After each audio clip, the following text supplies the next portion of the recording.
Mechanical engineering নিয়ে বলতে গেলে প্রথমেই বলতে হয় আমাদের মেকানিক্যাল অ্যান্ড প্রোডাকশন ইঞ্জিনিয়ারিংয়ের আন্ডারে দুইটি প্রোগ্রাম রয়েছে। একটি হয়েছে মেকানিক্যাল ইঞ্জিনিয়ারিং, আরেকটি হচ্ছে ইন্ডাস্ট্রিয়াল অ্যান্ড প্রোডাকশন ইঞ্জিনিয়ারিং। আইওটিএ বিএসসি ইন মেকানিক্যাল ইঞ্জিনিয়ারিং একটা অ্যাক্রেডিটেড প্রোগ্রাম। সাবজেক্টটা যতটা ভার্সেটাইল, এখানে অফার্ড কোর্সেসগুলোও ততটাই ভার্সেটাইল। রিসার্চের দিক থেকে মেকানিক্যাল প্রোগ্রামটি একটি এনরিচ একটি প্রোগ্রামই বলা যায়। প্রতিটি সেমিস্টারের দৈর্ঘ্য বলতে গেলে 4 থেকে 4.5 মাসের মতো হয়ে থাকে। সেমিস্টারগুলোর মধ্যে প্রথম 3টি সেমিস্টার অর্থাৎ ফার্স্ট, সেকেন্ড, থার্ড সেমিস্টার হচ্ছে আমাদের বেসিক কিছু কোর্স করানো হয়। যেমন এই কোর্সগুলো ইঞ্জিনিয়ারিংয়ের সব সেগমেন্টে মোটামুটি কভার করে। যেমন আমি যদি বলি ট্রিপল কিছু কোর্স আছে, আমাদের সিএসসির কিছু কোর্স আছে, আমাদের ম্যাটেরিয়াল ইঞ্জিনিয়ারিংয়ের কোর্স আছে, ফিজিক্স আছে, কেমিস্ট্রি আছে, ম্যাথ আছে। এগুলো সবগুলোই মোটামুটি আমাদের 3টা সেমিস্টারের মধ্যে কভার করা হয়। 3টা সেমিস্টার পরেও কিছু ম্যাথ কোর্স থাকে। চতুর্থ সেমিস্টার থেকে আমাদের মেকানিক্যাল ইঞ্জিনিয়ারিংয়ের কোর যেসব সাবজেক্ট শুরু হয়, যেমন আমি যদি বলি mechanics of machines, mechanics of materials, fluid dynamics, thermodynamics, heat transfer, এগুলো ক্রমান্বয়ে আমার 4th সেমিস্টারের পর থেকে শুরু হয়ে থাকে। অর্থাৎ 4th সেমিস্টার থেকেই আমার কোর মেকানিক্যাল ইঞ্জিনিয়ারিং শুরু হয়ে থাকে। থার্ড ইয়ারের পর যে গ্যাপটি থাকে 4th ইয়ার শুরু হওয়ার আগে, সেখানে আমাদের একটি ম্যান্ডেটরি ক্রেডিটের একটি ইন্ডাস্ট্রিয়াল অ্যাটাচমেন্ট থাকে। ইন্ডাস্ট্রিয়াল ট্রেনিং হচ্ছে আমাদের কোনো একটি ইন্ডাস্ট্রিতে আমাদের হতে পারে সেটা গ্রুপ ওয়াইজ, হতে পারে ইন্ডিভিজুয়াল বা কয়েকজন মিলে, এরকম বিভিন্ন ইন্ডাস্ট্রিতে আমাদের ভার্সিটির উদ্যোগেই বিভিন্ন ইন্ডাস্ট্রিতে পাঠানো হয়। সেখানে আমাদের হ্যান্ডস অন এক্সপিরিয়েন্স, প্র্যাকটিক্যাল কীভাবে একটা ইন্ডাস্ট্রি চলে, বিভিন্ন সচরাচর কী কী টেকনোলজি বর্তমানে ট্রেন্ডিংয়ে আছে, এইসব বিষয় জানার এবং হ্যান্ডস অন এক্সপিরিয়েন্স নেওয়ার জন্য। ইন্ডাস্ট্রিয়াল ট্রেনিংয়ের সেক্টরগুলো হলো মেইনলি আমাদের অনেকেই পাওয়ার প্ল্যান্টগুলোতে ভিজিট করে, অনেকে আবার অটোমোবাইল কিছু সেক্টরে ট্রেনিং নিয়ে থাকে, আবার অনেকে কর্পোরেট লাইনের যেমন ব্যাট আছে, নেসলে আছে, বিভিন্ন কোম্পানিগুলোতে আমার ইন্ডাস্ট্রিয়াল অ্যাটাচমেন্ট করে। এছাড়াও আমার বিভিন্ন আছে বিএসআরএম, প্রাণ, আরএফএল এবং ইত্যাদি যেসব কোম্পানি আছে সেসবেও আমাদের অনেকে যেয়ে থাকে। এছাড়াও আমাদের আছে হচ্ছে শিপ বিল্ডিং কিছু ইন্ডাস্ট্রি, সেখানেও অনেক স্টুডেন্ট ইন্ডাস্ট্রিয়াল অ্যাটাচমেন্টে যেয়ে থাকে। আমাদের 3-2 থেকে 4-1-এর মধ্যে একটি ম্যান্ডেটরি প্রজেক্ট কোর্স আছে, সেটার নাম হচ্ছে ক্যাপস্টোন প্রজেক্ট। ক্যাপস্টোন প্রজেক্ট হচ্ছে আমাদের 3-2 এর আগ পর্যন্ত যেসব আমরা কোর্স করেছি বা বিভিন্ন সোর্স থেকে আমরা যেসব জ্ঞান অর্জন করেছি সেগুলো কাজে লাগিয়ে আমাদের এমন একটি প্রজেক্ট হাতে কলমে বানানো লাগবে, ডিজাইন অ্যানালাইসিস সবকিছু নিজেদের মাধ্যমে, যেটা আমাদের পরবর্তীতে টিচারদের সামনে প্রেজেন্ট করতে হয়। এটা হচ্ছে আমাদের একটি ম্যান্ডেটরি কোর্সের অংশ। এখন আসি মেকানিক্যাল প্রোগ্রামের রিসার্চ পরিস্থিতি নিয়ে একটু কথা বলতে। রিসার্চের দিক থেকে মেকানিক্যাল প্রোগ্রামটি একটি এনরিচ একটি প্রোগ্রামই বলা যায়।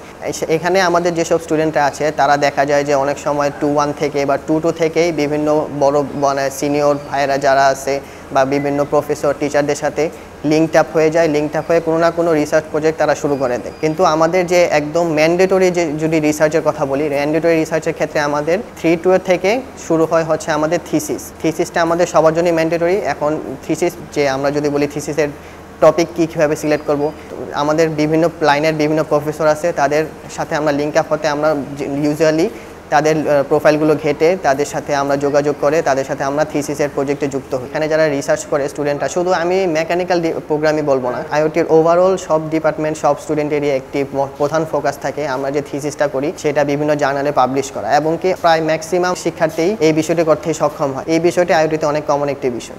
যেহেতু মেকানিক্যাল ইঞ্জিনিয়ারিং একটি বড় সাবজেক্ট, তাই অনেক সময় দেখা যায় যে মেকানিক্যাল ইঞ্জিনিয়ারিংয়ের সবগুলা ডোমেইন কোর্স কারিকুলামে আমাদের কভার করা সম্ভব হয় না। তাই আমাদের দেখা যায় বিভিন্ন সময় আমাদের বিভিন্ন ইলেকটিভ কোর্স অফার করা হয়ে থাকে। সেগুলো হচ্ছে স্টুডেন্টরা নিজেদের ইন্টারেস্ট অনুযায়ী নিজেদের ইলেকটিভ কোর্স সিলেক্ট করতে পারে। কিন্তু আমাদের ইলেকটিভ কোর্স সিলেকশন শুরু হয় হচ্ছে 3rd ইয়ারের পর থেকে। এখানে একটি বিষয় আমি একটু অ্যাড করতে চাই, সেটা হলো আমাদের বিভিন্ন ফিল্ডের, যেমন আমি যদি মেকানিক্যালের কোর ফিল্ডগুলোর কথা বলি, আমাদের সব ডোমেনের টিচার কিন্তু এখানে খুব বেশি অ্যাভেলেবল নাই। তো দেখা যায় আমাদের খুব স্পেসিফিক কিছু ফিল্ডের থিসিস বা ইলেকটিভ কোর্স সিলেক্ট করা লাগে। যেমন আমরা যদি বলি CF, computational fluid dynamics, thermodynamics related যেসব সেক্টর আছে, এইসব সেক্টরে আইওটি অনেক বেশি কাজ করে, অনেক বেশি এনরিচ, অনেক টিচার আছে অ্যাভেলেবল। কিন্তু আমি যদি বলি অন্যান্য যেসব সেক্টর আছে, যেমন আমি যদি বলি অটোমোবাইল বা অটোমেশন ইঞ্জিনিয়ারিং বা কন্ট্রোল সিস্টেম, এইসবের ক্ষেত্রে আমাদের টিচার সংখ্যা খুবই কম। বেশ কিছু বছর আগেও আমাদের বিভিন্ন সেক্টর কিন্তু বিভিন্ন টপিকের জিনিস কিন্তু কভার করা হতো না। যেমন আমি যদি বলি মেকানিক্যাল প্রোগ্রামের একটি বড় জিনিস হচ্ছে কম্পোজিট, রোবোটিক্স।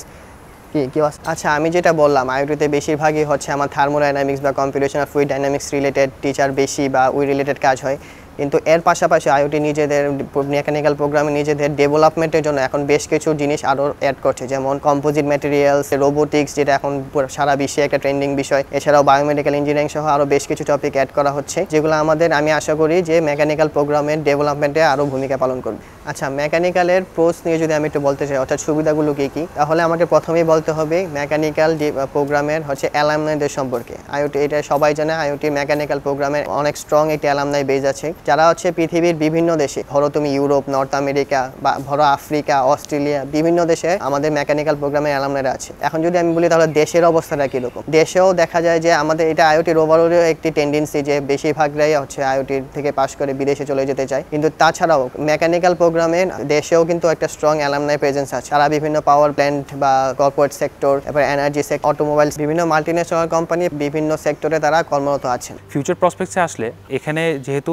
মেকানিক্যালের দেশে স্কোপ একটু কম, এই জন্য গ্র্যাজুয়েট করে মাত্র টেকনিক্যাল জব পাওয়া পসিবল, তবে অপশনস অনেক লিমিটেড টিচিং এর ক্ষেত্রেও। তবে বিদেশে মাস্টার্স কমপ্লিট করে ইন্ডাস্ট্রিতে থ্রাইভ করছে এরকম অনেক কেসও দেখা গেছে।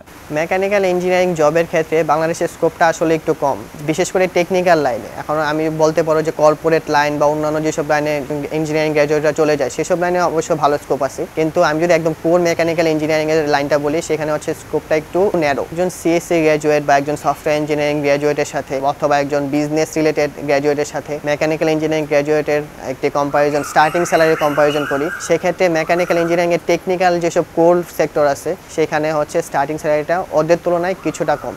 জব লাইফে ওয়ার্ক এনভায়রনমেন্ট তো এমনিতে জব টাইপের উপর ডিপেন্ড করে, তবে টেকনিক্যাল সেক্টরে দেখলে সবসময় অফিস রুমে বসে এসি রুমে কাজ করার ব্যাপারটা হয় না। এছাড়াও দেখা যায় যে ফ্যাক্টরি, ইন্ডাস্ট্রিয়াল জায়গায় গিয়ে আমাদের আনকমফোর্টেবল একটা জায়গায় ফিজিক্যাল হার্ড ওয়ার্ক প্রয়োজন হতে পারে। এখানে ল্যাব ফেসিলিটিসগুলো মোটামুটি সোফিস্টিকেটেড, যদিও এরকম অ্যাপারেটাস আছে যেরকম ডিসফাংশনাল, তবে বলবো যে দেশের অনেক জায়গার তুলনায় উন্নত, বিশেষ করে সার্জারি ল্যাব, যেটা কি এর টিকা অর্গানাইজেশন থেকে গিফট করা। বাংলাদেশের পার্সপেক্টিভে আমি বলবো ল্যাব ফেসিলিটিস ভালোই বলা চলে। ল্যাবে কাজ করার ক্ষেত্রে আমার যদি পার্সোনাল কোনো প্রজেক্ট বা বিভিন্ন ক্লাবের আন্ডারে এইসব প্রজেক্ট আছে সেসবের ক্ষেত্রে আমার ডিপার্টমেন্ট থেকে পারমিশন নিয়ে ল্যাবে কাজ করার অ্যাক্সেস পাওয়া যায়। কিন্তু এখানে একটা জিনিস বলে রাখি, আমাদের কিন্তু বুয়েট বা অন্যান্য ভার্সিটির মতো রাতে বা বিকালে একটা নির্দিষ্ট সময়ের পর আমাদের কিন্তু আর সেই অ্যাক্সেসটা থাকে না। আইওটিএমই আনফর্চুনেটলি ইনসেন রকমের প্রেশার, কারণ এখানে হরেক রকমের অ্যাসেসমেন্ট থাকে। বলা যায় যে এটার পাশাপাশি, পড়াশোনার পাশাপাশি আমি যদি ক্লাবসেও অ্যাক্টিভ থাকি তাহলে দেখা যায় প্রায় 24/7 নন স্টপ চাকরি করার মতো অবস্থা। মানে এক সময় গিয়ে পার্সোনাল হবিজ বা খেলাধুলার মতেও টাইম দেওয়া টাফ হয়ে যায়। এখন মেকানিক্যাল ইঞ্জিনিয়ারিংয়ে পড়াশোনার এতই চাপ থাকে, অনেকের মনে প্রশ্ন থাকতে পারে পড়াশোনার পাশাপাশি আমি কি কোনো এক্সট্রা কারিকুলার কোনো ক্লাব বা কোনো প্রজেক্টের আন্ডারে আমি জয়েন হতে পারবো কিনা। হ্যাঁ, অবশ্যই তুমি যদি পড়ালেখা ঠিকমতো মেনটেন করতে পারো তাহলে সেখানে অবশ্যই মেকানিক্যাল ইঞ্জিনিয়ারিং অনেক এক্সট্রা কারিকুলারের স্কোপ রয়েছে। আমি যদি মেনশন করি, আমাদের রয়েছে ফর্মুলা আইওটি, যেটা হচ্ছে আমাদের আইওটি অটোমোবাইল সোসাইটির একটি প্রজেক্ট, যেটা হচ্ছে আমরা প্রতি বছর একটি ফর্মুলা স্টুডেন্ট গাড়ি বানাই বিভিন্ন দেশে কম্পিটিশনে যাওয়ার জন্য। এছাড়াও আছে আমাদের আইওটি মার্স রোভার টিম আছে, প্রজেক্ট এরো আছে, এরকম বিভিন্ন ক্লাব আছে যেখানে তোমার mechanical engineering related extra curricular scope আছে, যেগুলো তোমার মেকানিক্যাল ফিল্ডের স্কিলগুলো ডেভেলপ করতে খুব বেশি হেল্প করবে। যেহেতু মেকানিক্যাল ইঞ্জিনিয়ারিংকে ডাকা হয় মাদার অফ ইঞ্জিনিয়ারিং নামে, অর্থাৎ সকল ইঞ্জিনিয়ারিংয়ের মা হচ্ছে মেকানিক্যাল ইঞ্জিনিয়ারিং। তুমি মেকানিক্যাল ইঞ্জিনিয়ারিংয়ে পরে তুমি বিভিন্ন ফিল্ডে পরবর্তীতে শিফট করতে পারো। So if you are passionate about machineries and if you are financially solvent, then you are most welcome here in IoT mechanical program. IP বা industrial and production engineering mechanical and production engineering ডিপার্টমেন্টের অন্তর্গত একটি programme. একটি product development প্রসেসের prototype থেকে শুরু করে production, manufacturing process and supply chain ম্যানেজমেন্টের মতো কাজগুলো একটি আইপি গ্র্যাজুয়েট ইঞ্জিনিয়ার করে থাকে। অনেকেই মনে করে থাকেন যে আইপি বোধহয় মেকানিক্যালেরই একটি অংশ। আমাদের মধ্যে অনেকেই ভেবে থাকেন যে আইপি হয়তো বা মেকানিক্যালেরই একটি পার্ট, কিন্তু আমরা যদি একটু 4 বছরের কোর্স কারিকুলামটা অ্যানালাইসিস করে দেখি তাহলে দেখা যায় মেকানিক্যাল ইঞ্জিনিয়ারিং এবং ইন্ডাস্ট্রিয়াল অ্যান্ড প্রোডাকশন ইঞ্জিনিয়ারিংয়ের অনেক কোর্স কারিকুলাম একই, কিন্তু কিছু বিষয়ে আমাদের স্পেশালাইজড হতে হয়, যেরকম manufacturing process, product design, supply chain management, quality control, operations management, যেগুলো ডাইরেক্টলি প্রোডাকশন রিলেটেড প্রসেসের সাথে যুক্ত। এইচএসসি 2019 শিক্ষাবর্ষ থেকে আইওটিতে officially industrial and production engineering প্রোগ্রামের যাত্রা শুরু হয়। সদ্য গ্র্যাজুয়েটকৃত সম্মানিত অ্যালামনাইগণ বিভিন্ন মাল্টিন্যাশনাল কোম্পানি, দেশীয় কোম্পানিতে চাকরির পাশাপাশি উচ্চশিক্ষার জন্য অধ্যয়নরত রয়েছে। এবার তাহলে আমরা আসি যে বাংলাদেশে আইপির জব মার্কেটটা আসলে কীরকমের। ইন্ডাস্ট্রিয়ালাইজেশনের যুগে একটা অর্গানাইজেশনের প্রোডাকশন ম্যানেজমেন্ট, তার ম্যানুফ্যাকচারিং প্রসেস থেকে শুরু করে ইন্ডাস্ট্রিয়াল রিলেটেড সব ধরনের কাজই একটা ইন্ডাস্ট্রিয়াল ইঞ্জিনিয়ার করতে সক্ষম। পাশাপাশি আমরা যদি শুধুমাত্র এই কথা বলি যে আইপি ইঞ্জিনিয়ারের কাজ ইন্ডাস্ট্রি বেসিসে, আসলে সেটা না।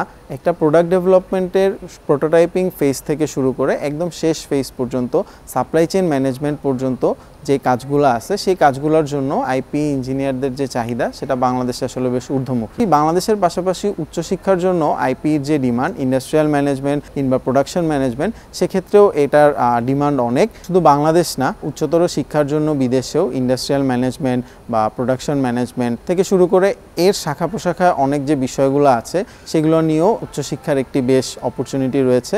পাশাপাশি স্যালারির ক্ষেত্রেও এর ডিমান্ড আসলে বাংলাদেশের পাশাপাশি বহির্বিশ্বেও আসলে এটা বেশ প্রমিনেন্ট। আইওটি আইপি আসলে একটা নিউ প্রোগ্রাম হওয়া সত্ত্বে যে জিনিসটা হয় সেটা হচ্ছে যে আমরা যে রিসোর্সটা আশা করি সেই রিসোর্সটা হয়তো বা তুলনামূলক একটু কম, বাট এটা সত্ত্বেও আমাদের যেই কারেন্ট সাকসেস রেট সেটা বেশ ঊর্ধ্বমুখী and soon we are expecting that we will do better. আইওটির অন্যান্য ডিপার্টমেন্টের সবগুলো সাবজেক্ট সম্পর্কে রিভিউ জানতে এই চ্যানেলটা ভিজিট করো এবং চ্যানেলে সবগুলো সাবজেক্টের রিভিউ দেওয়া আছে।